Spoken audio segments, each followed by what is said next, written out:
الحمدللہ رب العالمین والصلاة والسلام علی سید الانبیاء والمرسلین اما بعد فاعوذ باللہ من الشیطان الرجیم بسم اللہ الرحمن الرحیم الصلاة والسلام علیک یا رسول اللہ وعلی آلک واصحابک یا حبیب اللہ الصلاة والسلام علیک یا نبی اللہ وعلی آلک واصحابک یا نور اللہ۔ میٹھے میٹھے اسلامی بھائیوں، درود پاک پڑھنے کے بے شمار فضائل و برکات ہیں۔ مصطفیٰ جان رحمت شمع بزم ہدایت صلی اللہ تعالی علیہ وسلم کا فرمان عالی شان ہے کہ جو کوئی شخص مجھ پر ایک بار درود پاک پڑھتا ہے، اللہ تعالیٰ اس پر 10 رحمتیں نازل فرماتا ہے، اس کے 10 گناہوں کو مٹا دیتا ہے اور اس کے 10 درجات کو بلند فرماتا ہے۔ تو سبحان اللہ، ایک درود پاک پر اتنی برکتیں ہیں، تو جو کثرت سے درود پاک پڑھتے ہیں ان کو کتنی برکتیں نصیب ہوتی ہوں گی۔ تو ہم سب کو مل کر کثرت کے ساتھ درود پاک پڑھنے ہیں۔ آئیے مل کر محبت کے ساتھ بآواز بلند درود پاک پڑھ لیں۔ صلو علی الحبیب صلی اللہ تعالی علی محمد صلی اللہ علیہ وسلم۔ میٹھے میٹھے اسلامی بھائیوں، آج جو ہمارا بیان کا موضوع ہے کہ رمضان کا استقبال کیسے کیا جائے، رمضان کی پریپریشن کیسے کی جائے۔ دیکھیں، ہمارے گھر پہ جب کوئی مہمان آتا ہے ہم اس کی تیاری کرتے ہیں، اس کے لیے ہم ایک اچھی یوں سمجھیے کہ پریپریشن کرتے ہیں، اور جیسا مہمان ویسی تیاری۔ جس کے لیے دل میں زیادہ محبت ہوتی ہے اس کے لیے ہم زیادہ تیاری کرتے ہیں۔ تو اب ذرا آپ سوچئے کہ ایسا مہمان جو ہماری مغفرت کروانے آ رہا ہے، ایسا مہمان جو ہمیں بخشوانے آ رہا ہے، تو پھر ہمیں اس کے لیے کتنی کوشش کرنی چاہیے۔ تو آج یہاں پر جو ہم حاضر ہوئے ہیں، اللہ کرے کہ ہم رمضان کا صحیح معنوں میں استقبال کرنے میں کامیاب ہو جائیں۔ رمضان اللہ کا احسان ہے۔ رمضان کی اہمیت کو سمجھنے کے لیے یہی کافی ہے کہ پیارے آقا علیہ الصلوۃ والسلام فرماتے ہیں کہ اگر میری امت کو معلوم ہوتا کہ رمضان کیا ہے تو وہ تمنا کرتے کہ سارا سال ہی رمضان ہو۔ سبحان اللہ، مولا علی شیر خدا کرم اللہ تعالی وجہ الکریم کا یہ قول کتنا نرالا ہے۔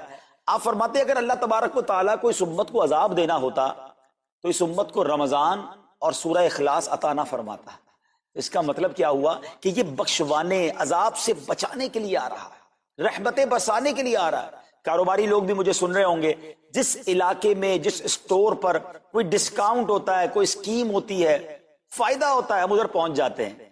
رمضان ایک ایسی اسکیم ہے، رمضان ایک ایسا بینیفٹ دیتا ہے کہ احادیث میں یہ مضمون ہے کہ فرض کا ثواب 70 گنا کر دیا جاتا ہے، نفل کا ثواب فرض کے برابر کر دیا جاتا ہے، شیطان کو بند کر دیا جاتا ہے، جہنم کو تالے لگا دی جاتے ہیں، جنت کے در کھول دیے جاتے ہیں۔ روزہ دار کے منہ سے جو اسمیل آتی ہے، جو بو آتی ہے، بعض اوقات ہم کہتے ہیں یار پیسٹ نہیں کر سکے پورا دن، منہ سے اسمیل آ رہی ہے، سنیے یہ اسمیل جو ہے یہ اللہ کے نزدیک مشک کی خوشبو سے بھی زیادہ بہتر ہے۔ اللہ اللہ، ذرا آپ غور تو کیجئے، ہر سجدے پر 1500 نیکیاں دی جاتی ہیں، ہر سجدے پر سرخ یاقوت کا جنت میں ایک محل بنا دیا جاتا ہے۔ اتنی نیکیاں، پھر وہ کتنا بدنصیب ہے جو رمضان میں بھی عبادت نہ کرے، رمضان میں بھی اللہ کو راضی کرنے میں کامیاب نہ ہو۔ روزانہ افطار کے وقت 10 لاکھ گناہگار بخش دیے جائیں، اور جناب ہر جمعے کو جب رمضان میں جمعہ آئے تو ہر لمحے 10 لاکھ گناہگار بخشے جائیں، تو کروڑوں اربوں لوگوں کی بخشش گویا رمضان میں ہونی ہے۔ تو پھر ہمیں اس کی کیسی تیاری کرنی چاہیے، کتنا ثواب کمانے کے بارے میں سوچنا چاہیے۔ لیکن یہاں ایک اور بڑی امپورٹنٹ بات ہے، ایک تو رمضان میں نیکیاں کرنی ہے، دوسرا بڑا کام یہ کرنا ہے کہ ہمیں رمضان میں گناہوں سے بچنا ہے، کیونکہ عادتیں تو ساتھ ہی لگی ہوئی ہیں نا۔ شیطان بند ہے لیکن ہماری اپنی عادتیں، جس کی روز حرام دیکھنے کی عادت ہے، حرام سننے کی عادت ہے، حرام بولنے کی عادت ہے، ایسا تو نہیں ہوگا نا چاند آتے ہی سارے سوئچ آف ہو جائیں گے، وہ عادتیں ساتھ ہی چل رہی ہوتی ہیں۔ غور کیجئے کہ رمضان میں جو گناہ کرتا ہے نا، اس کا عذاب بھی بڑھ جاتا ہے، اس کی پنشمنٹ بھی بڑھ جاتی ہے۔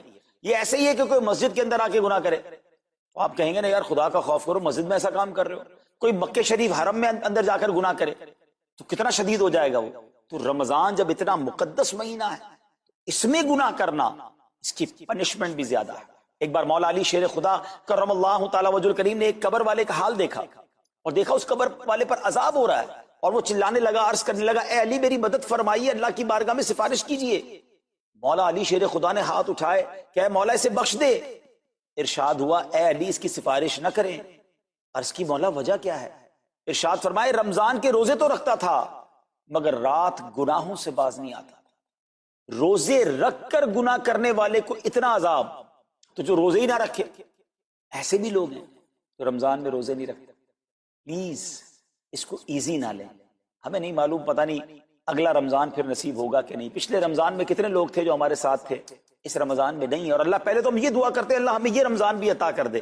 زندگی کا کیا بھروسہ, دنیا کی جو کیفیتیں آپ کے سامنے ہے کبھی بھی جا سکتے ہیں.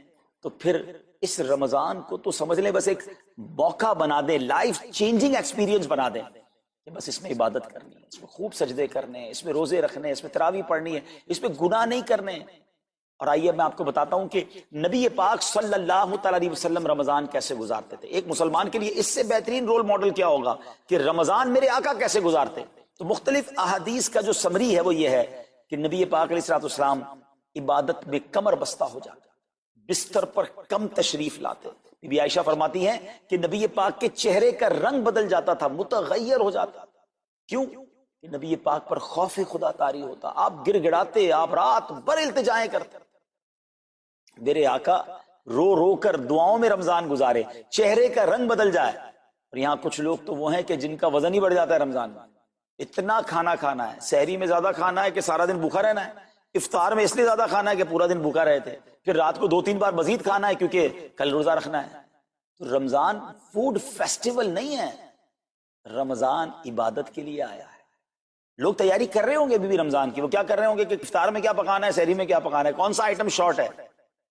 نہیں میرے بیچ اسلام, یہ جو بھوک کا احساس ہے نا روزے میں, اس کی حکمت علماء نے بیان کی ہے کہ بھوک غربت کا احساس دلاتی ہے, فقیری کا احساس دلاتی ہے, بندے کا غرور تکبر بیٹھ جاتا ہے, کتنے نقاہت میں آ جاتے ہیں ہم, ہمت ہی نہیں ہوتی کوئی کام کرنے کی. تو یہ احساس دلاتی ہے کہ تیری اوقات کیا ہے, غریب کیسے زندگی گزارتا ہے, فقیر کیسے زندگی گزارتا ہے.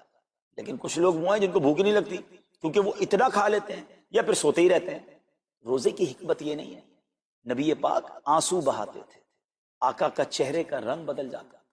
اور پھر بتایا کہ رمضان میں جب جبریل امین نبی پاک علیہ الصلوۃ والسلام کے پاس آتے تو آقا علیہ الصلوۃ والسلام ان کے ساتھ قرآن پاک کا دور فرماتے.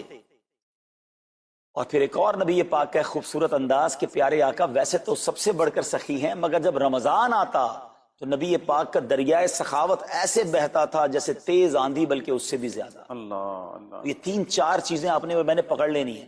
آقا علیہ الصلوۃ والسلام کے پیچھے پیچھے جانا نا جنت میں, ہم نے بھی یہ کام کرنا ہے.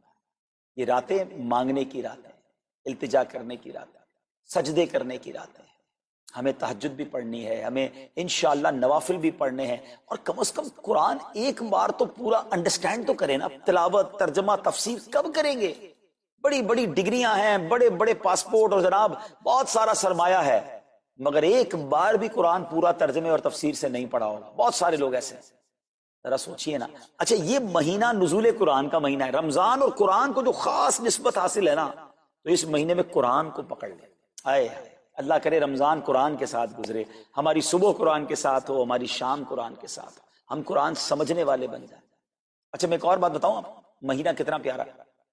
صرف اس مہینے میں قرآن نازل نہیں ہوا, باقی بھی جو 3 آسمانی کتابیں ہیں نا, زبور, انجیل, توریت, یہ بھی رمضان میں ہی نازل ہوئی ہیں. اللہ کریم نے ان تمام مبارک کتابوں کو نازل کرنے کے لیے رمضان کا مہینہ منتخب فرمایا.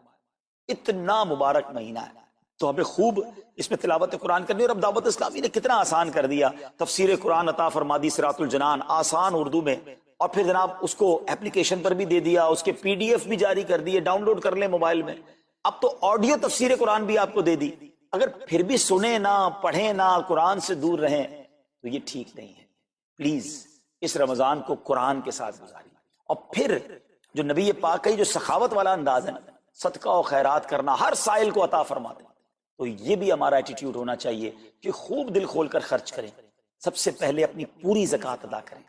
یہ اتنی بڑی اب بدقسمتی ہوتی جا رہی ہے.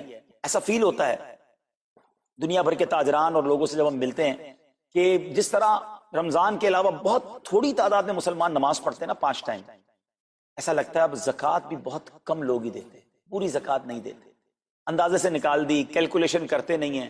اور یہ بھی فیلنگز آتی ہیں کہ زکوٰۃ جتنی بڑھتی جاتی ہے نا, ہزاروں میں جس کی زکوٰۃ ہے وہ دے دیتا ہے, لاکھوں والا بھی شاید دے دیتا ہے, لیکن جب زکوٰۃ ہی کروڑوں میں پہنچ جاتی ہے نا, تو پھر یہ دل پر بھار پڑنا لگ جاتا ہے, ڈیفیکلٹ لگنا شروع ہو جاتی ہے. بندہ یہ کیوں نہیں سوچتا کہ اگر اللہ پاک نے مجھ پر لاکھوں میں زکوٰۃ ہے تو اللہ نے کروڑوں دیے تو لاکھوں میں زکوٰۃ ہے. اگر کروڑوں میں زکوٰۃ ہے تو اربوں ہیں تو کروڑوں میں زکوٰۃ ہے نا.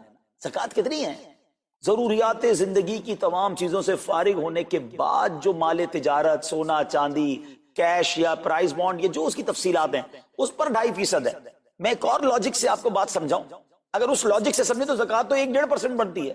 وہ کیسے؟ ہم سب کے گھر نکل گئے, اس پہ زکوٰۃ نہیں ہے. ہماری گاڑیاں نکل گئیں, اس پہ زکوٰۃ نہیں ہے. جن کی فیکٹریاں ہیں وہ فیکٹریاں بھی مائنس کر دی گئیں. جن کی دکانیں ہیں وہ دکانیں بھی مائنس ہو گئیں. اچھا جناب, اس کے علاوہ اگر کرائے پہ کچھ پراپرٹی دی ہوئی ہے اس پر زکوٰۃ نہیں ہے. اگر ان سب پر زکوٰۃ ہوتی, یعنی جو کچھ میرے پاس ہے ان سب پر ہوتی تو کتنی زیادہ ہو جاتی. اور اتنی ساری چیزیں نکل گئیں تو پھر تو اگر ٹوٹل پر لگائیں تو 1-1.5% ہی بنتا ہے. تو اب جب سب کچھ نکالنے کے بعد تھوڑے سے مال پر 2.5% ہے اور بھی سال میں ایک بار ہے, تو اس کو بھاری نہ سمجھیں.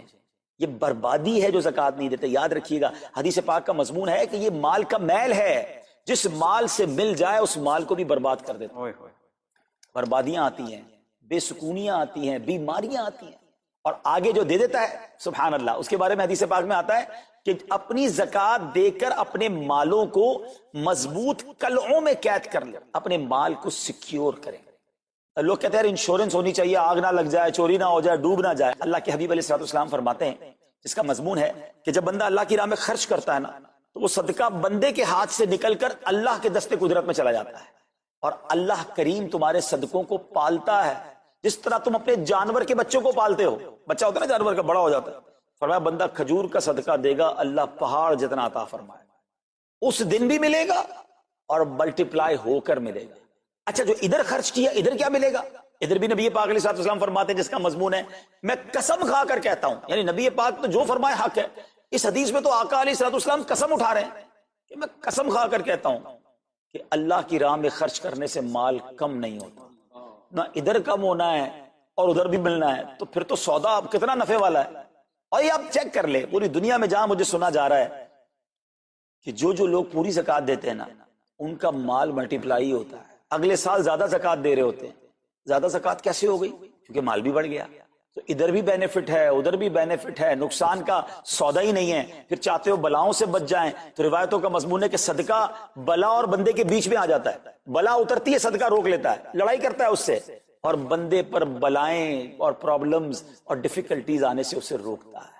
تو اگر چاہتے ہیں کہ برائیوں کے دروازے بند رہیں, چاہتے ہیں کہ بری موت سے بچیں, چاہتے ہیں کہ رزق میں اضافہ ہو, چاہتے ہیں کہ بلاؤں سے بچیں, ادھر بھی مال میں اضافہ ہو, ادھر بھی خزانے ملیں, تو اللہ کی راہ میں دل کھول کر خرچ کریں. اور یہ مہینہ it's the right month for generosity, یہ بہترین مہینہ ہے سخاوت کرنے کا, کیونکہ نبی پاک کا یہ انداز تھا کہ رمضان میں خوب سخاوت فرماتے.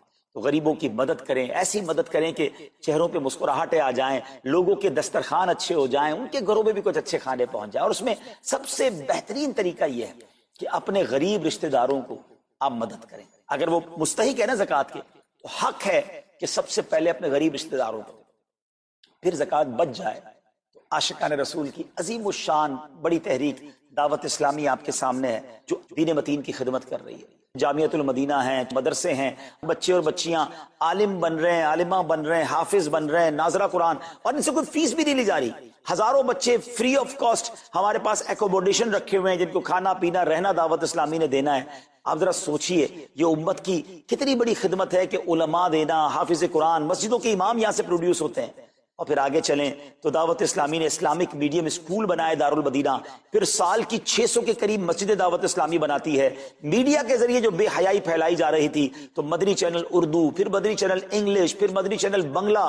اب بچے مذہبی پروگرام اتنا غور سے نہ دیکھتے تھے, وہ اپنے بچوں کے آئٹمز دیکھنا چاہتے تھے, تو گناہوں بھرے کارٹونز اور پروگرام سے اور پوئمز سے چھڑانے کے لیے Islamic poems, Islamic cartoons, Islamic بچوں کے پروگرام, تاکہ بچے بھی جو ہے وہ الحمدللہ بچے رہیں. اور اب اس کی کیا زبردست پاپولیرٹی ہے کہ آپ کڈز مدنی چینل کے یوٹیوب چینل پہ جائیں, ہمارا ایک ایک کلپ 10 ملین 12 ملینز میں دیکھا جا رہا ہے. تو کون دیکھ رہا ہے؟ وہ بچے جو گناہوں بھرے کارٹونز دیکھتے تھے اب الحمدللہ اللہ رسول کی باتیں وہاں سن رہے ہیں. پھر آگے چلیں تو دعوت اسلامی جناب یہ دینی کاموں کے ساتھ ساتھ جو ویلفیئر کے کام کر رہی ہے, غریب مسلمانوں کی امداد کا کام, زلزلے اور سیلاب زدگان کی ریسکیو کرنے کا کام, گونگے بہرے نابینا اور معذور افراد کی ریہیبلیٹیشن کا کام, تھیلیسیمیا کے مریضوں کو خون دینے کا کام, 26 لاکھ مسلمانوں کو دنیا بھر میں راشن کھانا پانی صرف اس ایک سال میں دعوت اسلامی نے پہنچایا. تو یہ کمال کی آرگنائزیشن ہے. دیکھیں آپ دنیا کی بہت ساری این جی اوز کو جانتے ہوں گے, کوئی مدرسے چلاتا ہے تو مدرسے ہی چلاتا ہے, کوئی مسجد بناتا ہے تو مسجد ہی بناتا ہے, کوئی کھانا کھلاتا ہے تو کھانا ہی کھلاتا ہے, کوئی جناب غریبوں کی مدد تو وہی کام, کوئی ہاسپٹل تو ہاسپٹل. دعوت اسلامی ان ون امبریلا اتنے ساری ڈائیورسٹی کے ساتھ جو دین کی خدمت کر رہی ہے، دنیا میں اس کی مثال نہیں ملتی ہے. لاکھوں لوگوں کو دین بھی سکھایا جا رہا ہے، غیر مسلموں کو مسلمان بھی بنایا جا رہا ہے، بے عملوں کو با عمل بنایا جا رہا ہے، بے پردہ خواتین کو با پردہ بنایا جا رہا ہے، بے نمازیوں کو نمازی بنایا جا رہا ہے، ماں باپ کے نافرمان فرما بردار ہو رہے ہیں، شراب اور نشے کے عادی چھوڑ کر نمازی بن رہے ہیں. تو جہاں مریض ہیں ان کو خون بھی دیا جا رہا ہے، گھر میں بیٹھ کر میڈیا کے ذریعے اور سوشل میڈیا کے ذریعے لوگوں تک دین پہنچایا جا رہا ہے. تو یہ کمال کی ڈائیورسٹی ہے. تو میں تو سچ بتاؤں یہ جملہ کہا کرتا ہوں کہ میرے اور آپ کے پیسوں کا نصیب ہے کہ وہ دعوت اسلامی میں لگ جائے. تو یہ آپ آگے بڑھیے اور دین کے اس کام میں مزید حصہ ملائیے. خاص طور پہ فار ایسٹ میں آپ دیکھ لیں، کوریا میں، ہانگ کانگ میں، اور جناب یہ سری لنکا میں، تھائی لینڈ میں، ملیشیا میں، کتنے جاپان میں، کتنے ملکوں میں دعوت اسلامی کام کر رہی ہے اپنی اپنی بساط کے مطابق. اور لیکن ابھی مزید ادارے بنانے ہمیں، ان ملکوں میں بھی بنانے، ان ملکوں میں بھی آگے بڑھنا ہے. تو اگر آپ بھی چاہتے ہیں کہ میرے آقا کے عشق کا پیغام، سنت رسول کا پیغام، مسلک اعلی حضرت کا پیغام، نبی پاک کے دین کا پیغام پوری دنیا میں پھیلے، تو وی ہیو ٹو سپورٹ دعوت اسلامی. نہ صرف فائنینشلی، پریکٹیکلی بھی ہمیں آپ بھی چاہیے. خود حصہ ملائیں نا. سیدنا عثمان غنی رضی اللہ تعالیٰ عنہ نے صرف مال نہیں دیا تھا، آپ پریکٹیکلی بھی نبی پاک کے ساتھ شریک ہوتے تھے نا. تو آپ اپنے عطیات بھی دیں، اور دنیا کے جن ملکوں میں آپ مجھے سن رہے ہیں وہ دعوت اسلامی والوں کے دستوں بازو بنے.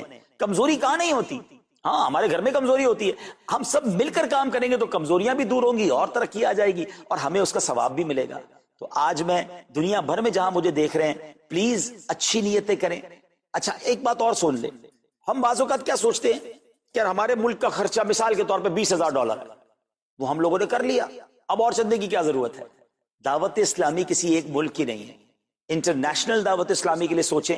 دنیا میں جہاں بھی دین کا کام ہو رہا ہے وہ میرا ہے. یہ میں اپنے ملک اور اپنی سٹی کے بارے میں سوچوں گا تو شاید میں بڑا کام نہ کر سکوں. آپ کو تو موقع مل رہا ہے انٹرنیشنلی مدنی کاموں میں اپنا حصہ ملائیں. دعوت اسلامی کو دل کھول کر سپورٹ کریں. ہم انشاءاللہ جتنے عطیات بڑھیں گے انشاءاللہ مزید مدنی کام بڑھانے کا ارادہ رکھتے ہیں. اللہ کریم اپنی بارگاہ میں ہم سب کا جمع ہونا قبول فرمائے اور دل کھول کر خرچ کرنا نصیب فرمائے، اور اس رمضان کو ہماری مغفرت کا ذریعہ بنا دے. اس رمضان کو نبی پاک علیہ الصلوۃ والسلام کے نقش قدم کے مطابق چل کر گزارنے کی توفیق عطا فرمائے. صلو علی الحبیب صلی اللہ تعالی علی محمد صلی اللہ علیہ وسلم.